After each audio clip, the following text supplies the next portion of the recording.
Esta clase se llama Evolución del Sistema Límbico.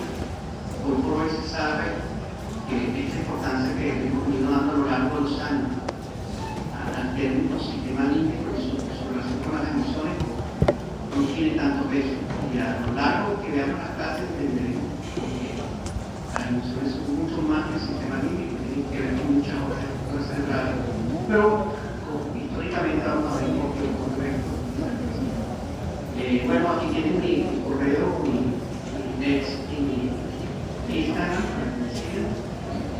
Llevamos un realizador. Pues vamos a hablar primero del concepto de lo que son los estados emocionales.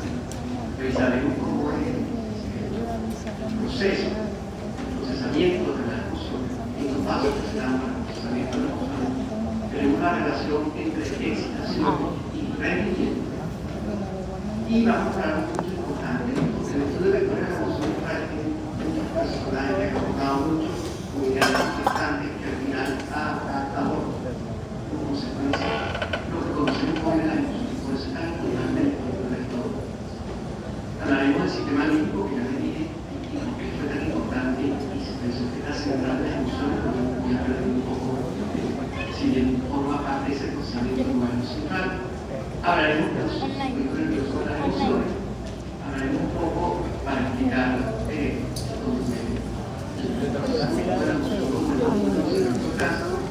hablaremos básicamente de uso central como el núcleo ambientalismo mental según los procesos de las emociones. Veremos cómo se procesa en el núcleo ambientalismo esa información emocional, veremos cómo se expresa esa emoción, veremos ya más sustrato neurobiológico a nivel celular que ocurre en la célula con el procesamiento de las emociones y por último revisaremos la neurobiología de las emociones en el cerebro. Ok, entonces primero tenemos que entender para el estado emocional que las emociones tienen valencia, es decir, pueden ser placenteras o displacenteras. Es lo que se llama el core, o sea, el centro de ese efecto, puede ser placentera o displacentera. Y dentro de los estados emocionales conocemos todos estos que nosotros hemos hablado: placer, euforia, tristeza, depresión, miedo, ansiedad, pasividad, muchos. Pero hay que diferenciar entre los estados emocionales fisiológicos y los estados emocionales patológicos. Cuando uno habla de tristeza, uno habla de un trastorno de humor, que pueda, o un trastorno, cambio de humor sin ser trastorno, para tener una disminución del estado de ánimo. Pero cuando uno habla de depresión, ya está hablando de otra cosa. Por eso que normalmente ustedes ven en la calle, estoy deprimido para referirse que esto explique.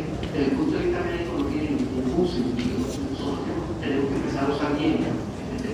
Cuando uno habla de depresión, además del estado de ánimo deprimido, que es la tristeza, tiene que haber una serie de síntomas y signos que definen, que diagnostiquen depresión. Tiene que haber pérdida de placer por las cosas que producen placer, trastorno del apetito, trastorno del sueño, disminución de la psicomotricidad, el envejecimiento psicomotor, puede haber ideas de muerte, hay un conjunto de síntomas que se tienen que dar para hablar de depresión. Entonces diferenciamos el estado emocional, que es la tristeza, y el estado emocional.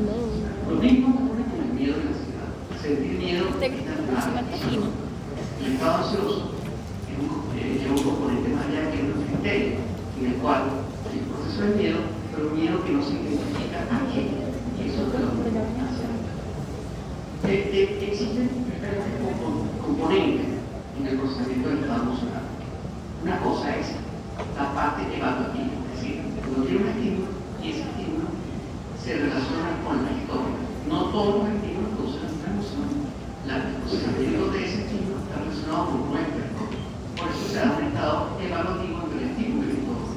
Después se da un estado expresivo, es que esa emoción trae como consecuencia un comportamiento, una liberación endocrina y una manifestación autonómica. Acabamos de ver el tema del sistema autonómico y a través de ese sistema se manifiesta esa emoción. Y por último, hay un componente experiencial, es decir, el sentir.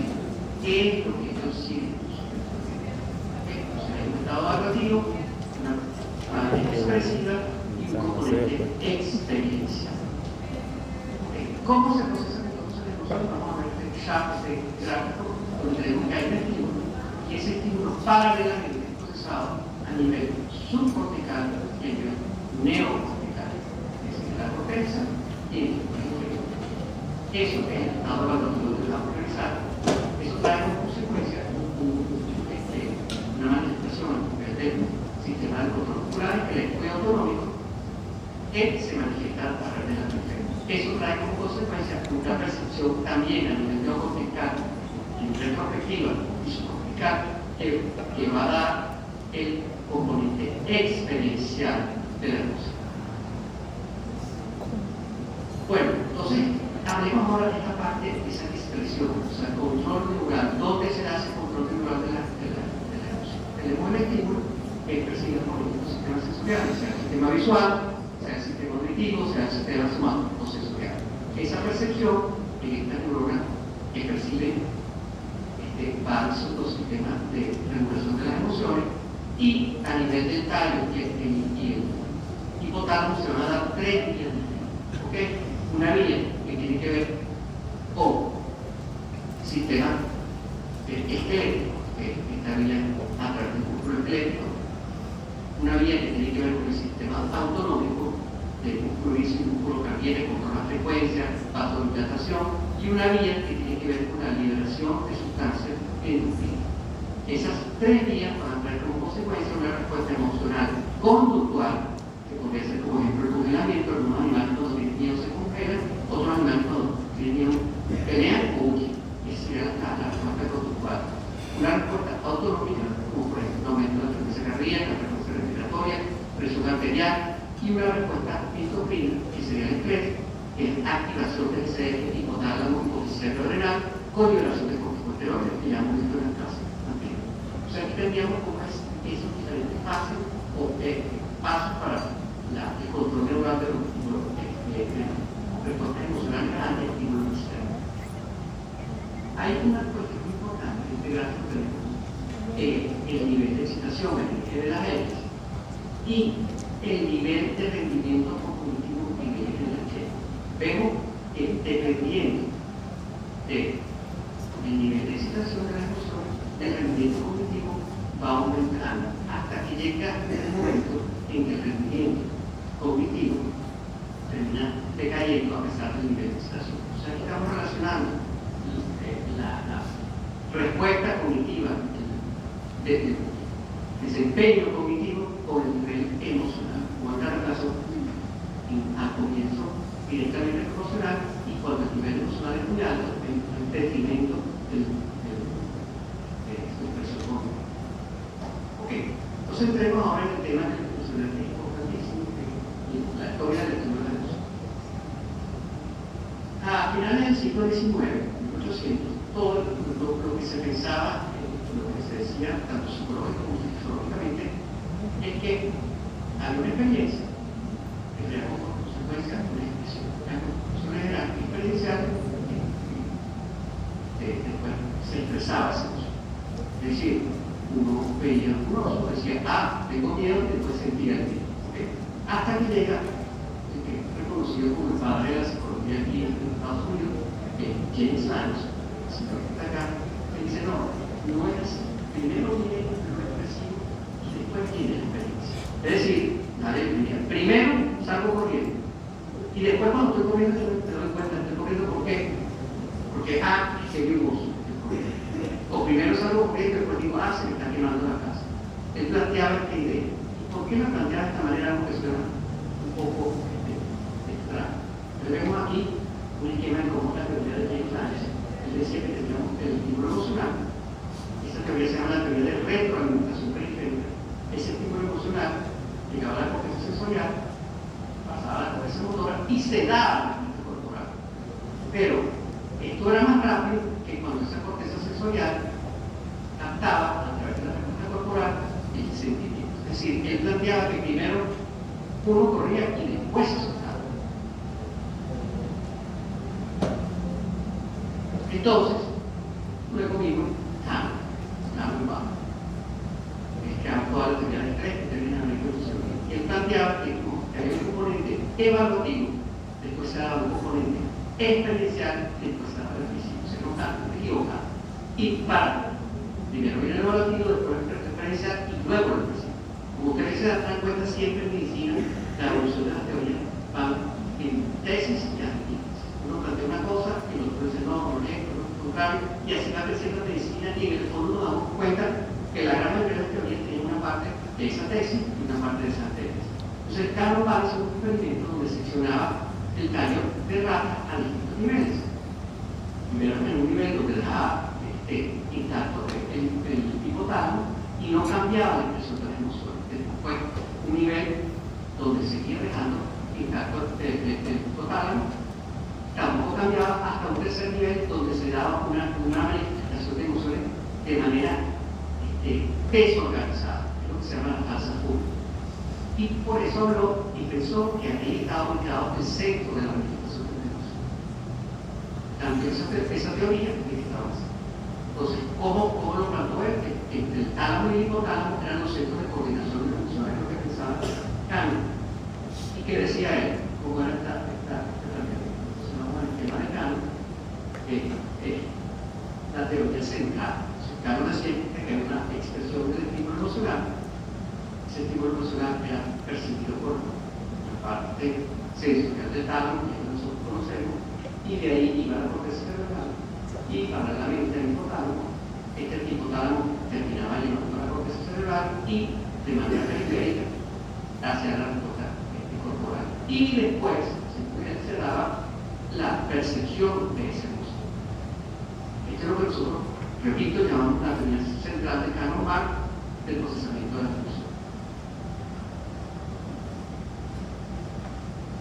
Entonces, luego de Kahneman Barr aparece Papez, que es el que plantea la importancia del circuito de papel del sistema de estudiar hoy. Él decía que había un circuito que era encargado de las emociones y le daba mucha importancia al hipocampo. Vamos a ver que hoy se sabe que el hipocampo no tiene que ver con emociones, no sabemos que tiene que ver con memoria a corto plazo, pero eso fue lo que planteó en ese momento lo que se sabe. Después está Schafer, que planteaba en 1960 que la corteza era la que elaboraba la emoción, que no era algo automático. Y hizo el experimento con adrenalina y emoción. ¿Cómo valor? Como siempre, muchos de los investigadores agarran estudiantes de medicina, agarran un grupo de estudiantes de medicina como ustedes y lo dividen en dos, y hay que estaban en primer año de medicina, no sabían nada de medicina, y les explica cómo funciona la adrenalina. Y a otro grupo no sabían cómo funcionaba la adrenalina, le pone adrenalina y se da cuenta que la respuesta emocional a la adrenalina, a la inyección de adrenalina, estaba directamente relacionada con el conocimiento de sus efectos. Entonces él decía que la respuesta emocional está directamente coordinada con la corteza.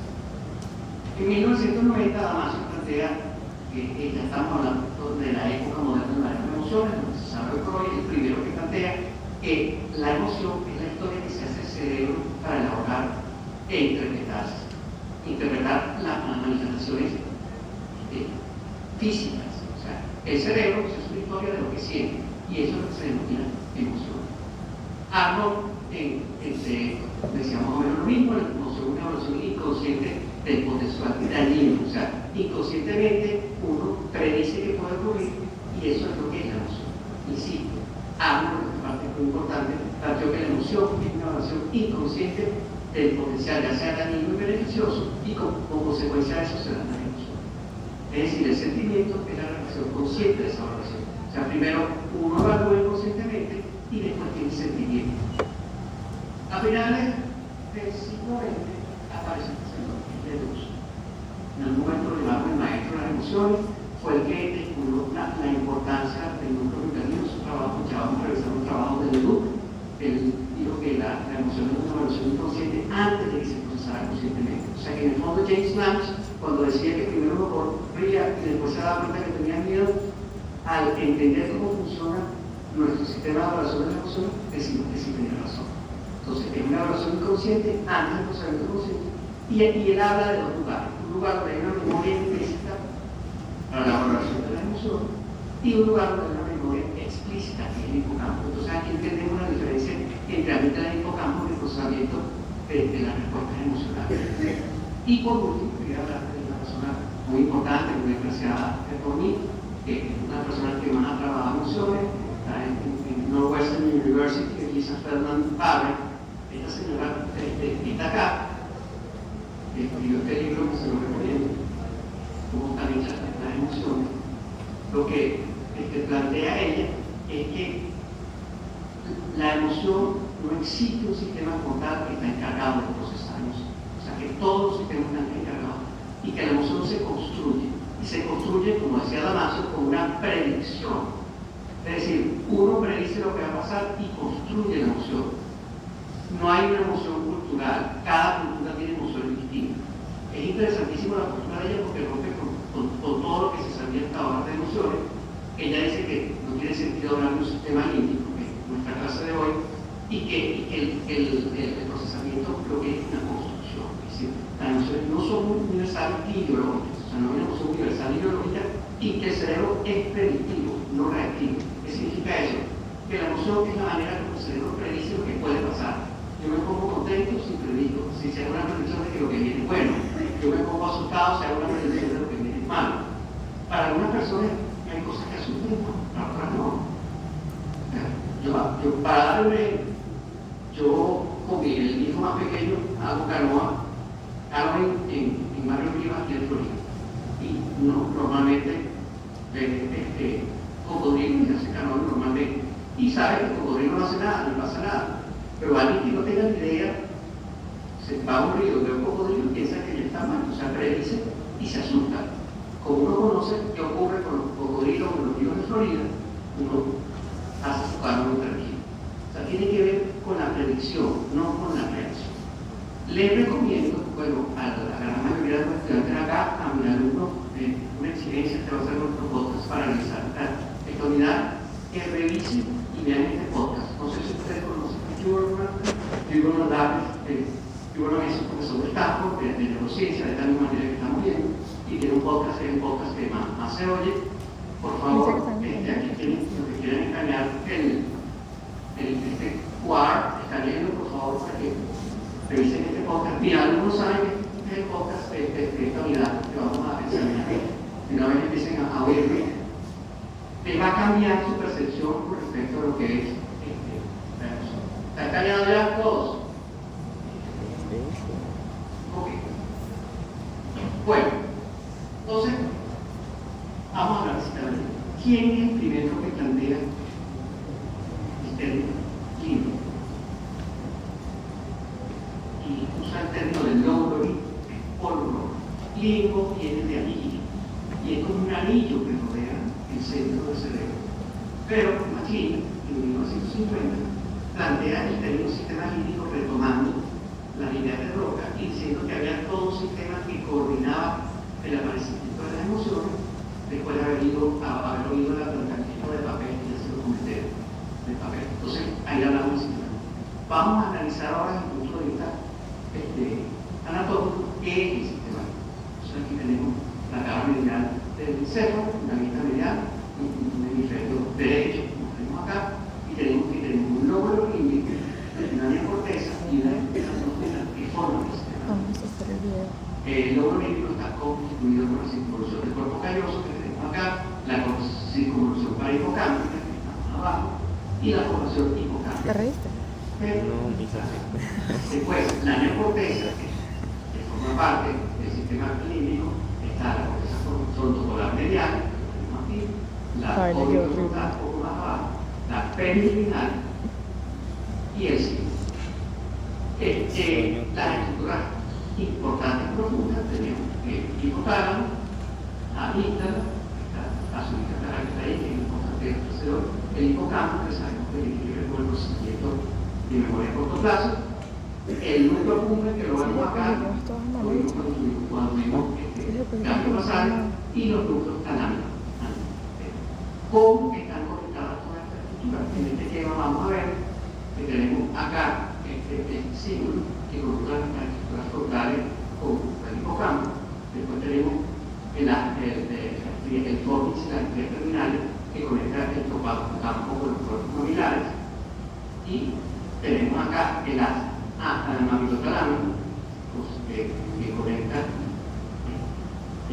los cuerpos mamilares con los talámicos anteriores. anterior del trozo medial del tálamo, y tenemos una amígdala y el amigdalófono que conecta la amígdala con el tálamo. Y vemos acá este gas importantísimo, esto hace el ala medial del mesencéfalo y el fascículo longitudinal medial que tienen que ver y son muy importantes con la expresión de la emoción. Ok, ¿cómo sería entonces este circuito si lo vemos esquemático? Vamos a empezar primero por el circuito más específico primero, que es el circuito del papel. En este circuito del papel tenemos una circunvolución del cuerpo calloso, la cual a través del círculo se conecta con la formación hipocámbrica y esta a través del formis con los cuerpos mamilares, de los cuerpos mamilares, el ácido talámico, los núcleos talámicos y se cierra. Este es el antiguo circuito del papel. En ese momento el papel pensaba que el centro de la emoción era el hipocampo, después se descubrió. El hipocampo tiene que ver con procesamiento de memoria a corto plazo. ¿Okay? No fue tan importante, dejó de ser importante el tratamiento, empezó a avanzar en todos los conocimientos que tienen que ver con él. Posteriormente se habló de que estas cortezas de asociación que están relacionadas con la formación hipocámbrica, la formación hipocámbrica se conecta con el núcleo vitalino, el amigdalófono con el hipotálamo, también la formación hipocámbrica, y se cierra el circuito completo con la corteza. Ese sería el circuito clásico de lo que se piensa que son las emociones. Hoy sabemos que este circuito es importante, pero que las emociones van más allá de este sistema límbico, tienen que ver con otros sistemas también importantes.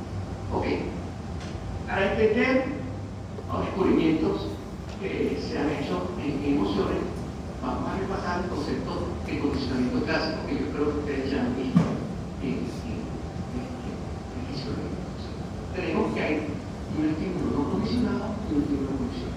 Y tenemos en este caso, esta ratita se le pone un pito, acá que es un estímulo que ahorita no se ha condicionado, un estímulo que es inerte. Ese pito, ustedes ven estos gráficos acá, en el eje de la tenemos tiempo, en el eje de la Y tenemos presión arterial y cesación de movimiento. Vemos que ese estímulo cambia un poco la presión corporal y cambia un poco la cesación de movimiento. ¿Qué pasa si nosotros ponemos un estímulo no condicionado que es corriente eléctrica en los pies? Al poner corriente eléctrica en los pies, por supuesto, aumenta la presión arterial y además se paraliza, o sea, aumenta la sensación de movimiento, el tiempo de sensación de movimiento. Si nosotros variamos este estímulo condicionado por el condicionado, o sea, le pasamos corriente por los pies, el shock eléctrico, varias veces, timbre, luego este estímulo se vuelve un estímulo condicionado, porque solamente aplicamos el estímulo del sonido y obtenemos la misma respuesta. Es decir, se da aumento de la presión arterial y aumento de los segundos de sensación de movimiento. Entonces, analizaría y la luz se planteaba, fue lo primero que empezó a estudiar, se fue el luz, y empezó a plantearse dónde se da este condicionamiento, cuál es el lugar donde se asocia ese estímulo condicionado con el estímulo no condicionado, es decir, donde se asocia el pito y se cambia el cambio. Hay una diferentes conexiones que se dan en la plasticidad del lugar donde se da eso. Para localizar eso, entonces tenemos trabajo con la vía. Como ya conocemos la vía, ya vimos audición, tenemos el sonido, la cóclea, ¿ok? La cóclea, tenemos el medio auditivo, tenemos el tallo, tenemos el tálamo auditivo y la corteza. Entonces, el EDU fue produciendo lesiones a cada uno de estos niveles. Produjo lesión a nivel del tallo y se daba cuenta que se perdía el funcionamiento, o sea que está más arriba que eso. Produjo lesión a nivel del tálamo auditivo y también se perdió el funcionamiento. Pero produjo lesión a nivel de la corteza y, aunque se produjo una lesión cortical, el condicionamiento seguía estando. Es decir, tenía que haber una estructura que estaba por debajo de la corteza, o sea que era subcortical, donde se daba ese cambio, esa plasticidad neuronal que producía el condicionamiento. Y entonces descubre que esa estructura es un núcleo amigdalino, que vamos a ver.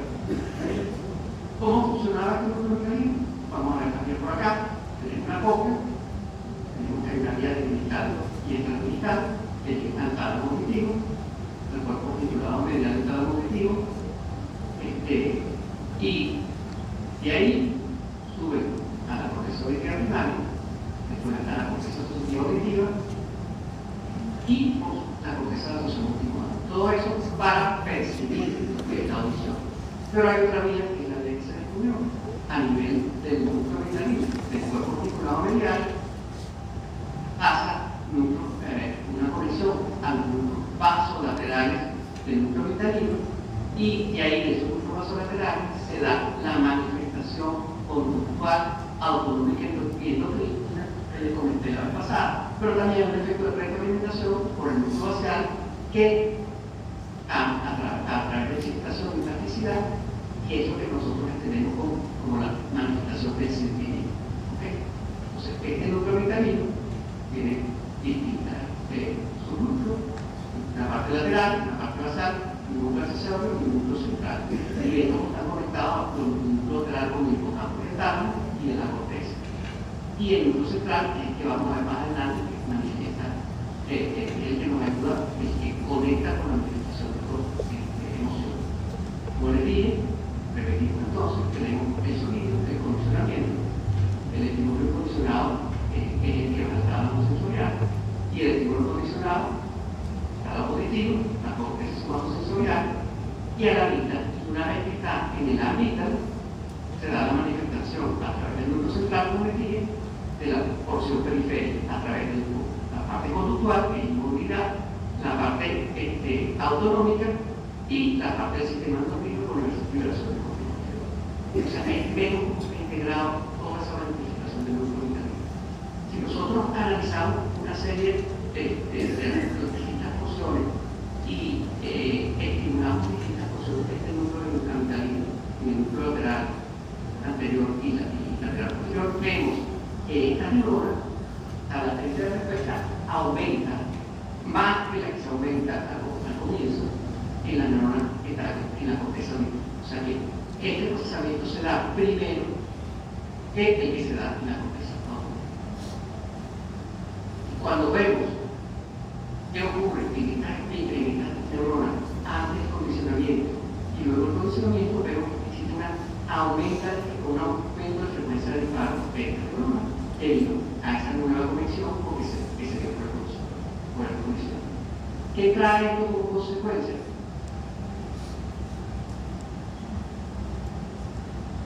Que a través de ese núcleo se da la expresión conductual, disciplina como autonómica de la emociones.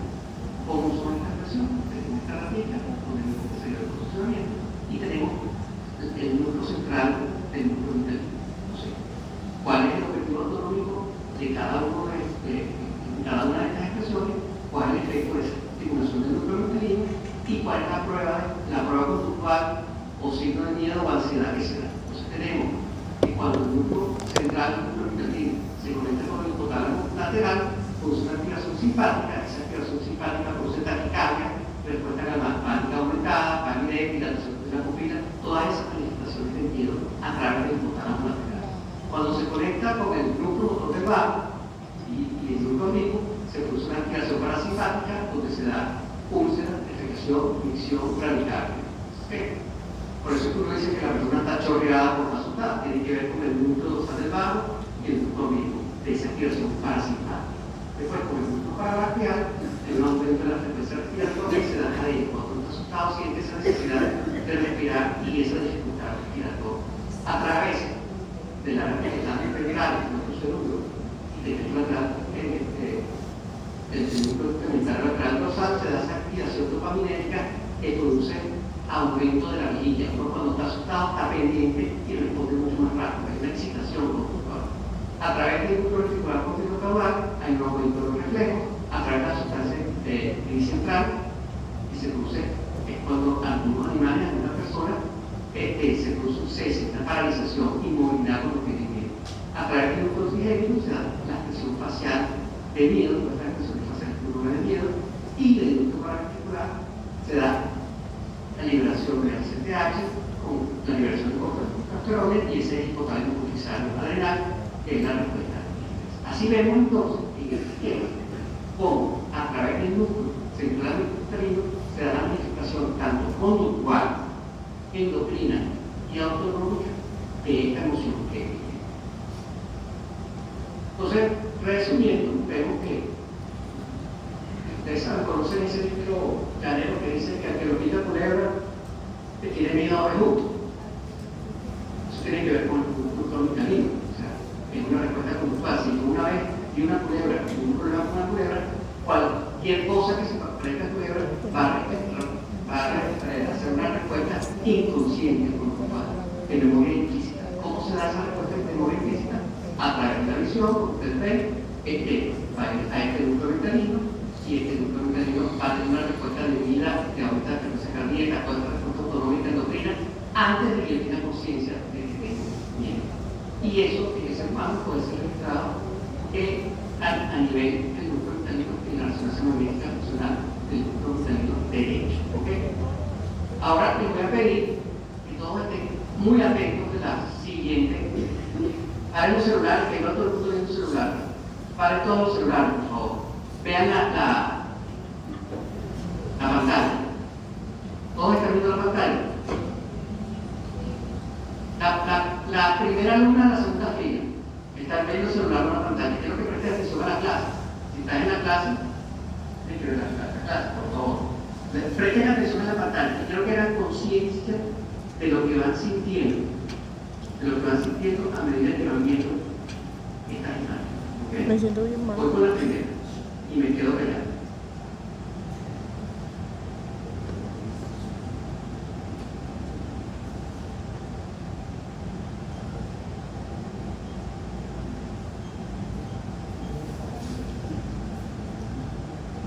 Ahora reconozca que sintieron. Como les expliqué, hay una expresión facial de las emociones. Esta expresión facial de este señor está asociada con miedo. Y cuando vemos una expresión facial asociada con miedo, desde el punto de vista terapéutico, sentimos miedo. No sabemos qué pasa si sentimos miedo. Uno ve en la calle a alguien que corre o alguien que pone cara de miedo, uno no se para a preguntar qué está pasando, sino enseguida empieza a correr, algo pasó. Y es una respuesta evolutiva de cuidado, de protección. ¿Okay? Cuando se le presentó en un trabajo esta cara al individuo, se vio que se dio una activación del núcleo izquierdo, de como lo ven acá, y se vio que desde el punto de vista de la resonancia magnética funcional, la captación de globulina radioactiva aumentó significativamente en esa zona especial. Entonces, ¿cuál es el rasgo neurobiológico de esta activación de miedo a nivel del núcleo mecanismo? Por se sabe que es potenciación de la glucosa. ¿Se acuerdan cuando digo plasticidad, distintos tipos de plasticidad? ¿Se acuerdan que había un tipo de receptores específicos que eran receptores metabotrópicos que usaban segundo mensajero y terminaban activando a nivel del núcleo la producción de tipo específico de proteína? Y eso se llama potenciación de la glucosa. Aquí tenemos el glutamato. El glutamato, cuando se libera, activa un receptor NMDA que actúa una cascada de segundo mensajero y aumenta la replicación y el número de receptores, y ese aumento del número de receptores, cuando lo vemos en este gráfico, donde vemos el impulso nervioso en la Y y el tiempo milisegundos, después de la protección de la glucosa, aumenta los voltios del impulso nervioso. Es decir, está asociada con ese proceso de protección de la glucosa. Y cuando nosotros vemos el número de receptores y la cantidad de glutamato en estos núcleos mecanismos, vemos que hay más glutamato y más densidad de receptores como consecuencia de esta activación del sistema de miedo. Bueno, por último, quería que revisaran la neurobiología de las emociones en los seres humanos.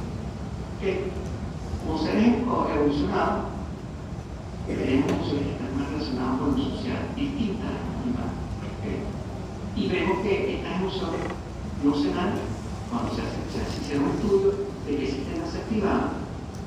nos dimos cuenta, se descubrió que tenían que ver más con regiones frontales, más que con el sistema límbico. Aunque se terminaban manifestando a través del sistema límbico, eran procesadas, eran más individuales y tenían que ver más con el cultivo. ¿Okay? Aquí vemos las zonas específicamente que se activan con esas emociones en humano, y veremos que esas emociones son dependientes. Dentro de ellas tenemos emociones de condena, disgusto, ira, desprecio, indignación, emociones de autoconciencia, vergüenza, pudor, culpa, emociones relativas a sufrimiento ajeno como compasión, emociones de admiración, gratitud, admiración, devoción. Y en este estudio que vamos a ver ahora se plantea lo siguiente. Se lo voy a leer, presten mucha atención y me van a responder levantando la mano al que estoy viendo de aquí en la cámara, que nada va a levantar el tiempo. Tenemos entonces, suponga que un carro está a punto de atropellar a 5 personas, las cuales le causarían muerte a las 5. Pero suponga que usted pueda activar un dispositivo que desviaría ese carro a otra vía, lo cual mataría solamente una persona y salvaría a las 5. Repito, hay un carro que está a punto de atropellar a 5 personas y usted tiene la posibilidad de apretar un botón para salvar a 5, pero se muere uno solo. ¿Okay? Levante la mano que apretaría el botón, quiero ver. ¿Tienes que apretar el botón? Todo alto para contar la frente.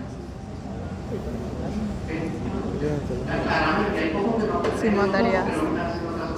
Si matarías a una sola persona para que se salga así. El planteamiento. Sí, hay más planteamiento. Ahora suponga que la única manera de salvar a las 5 personas es que usted empuje a otra persona que está cerca del carro, que mata a este, pero salva a las 5. Levante la mano los que empujarían a la otra persona. Mucho menos. En el fondo, la cuenta es lo mismo. Al final se salvan 5 y se muere 1. Pero el procesamiento cortical, el hecho de apretar un botón o de empujar a la persona para que la toque un carro, es completamente distinto desde el punto de vista de la emoción corporal. Ok, entonces aquí vemos un estudio en el cual se ubicadas, se le plantea a las personas una serie de situaciones en las cuales se desarrollan sentimientos de compasión, y aquí ustedes ven las áreas frontales, frontales, occipital y visual, y mesencefalia, que hay un procesamiento cognitivo y emocional mucho más complejo que se da en la amígdala, que es más soportiva. Bueno, hoy entonces revisamos el estado emocional del sentimiento, vimos lo que son estados emocionales, procesamiento de las emociones, excitación y rendimiento del las emociones, vimos que el sistema límbico, vimos los circuitos nerviosos de las emociones, condicionamiento clásico, núcleo bicarnino, procesamiento de la información emocional, expresión de las emociones, sustrato neurobiológico, neurobiología de las emociones en seres humanos. Muchísimas gracias.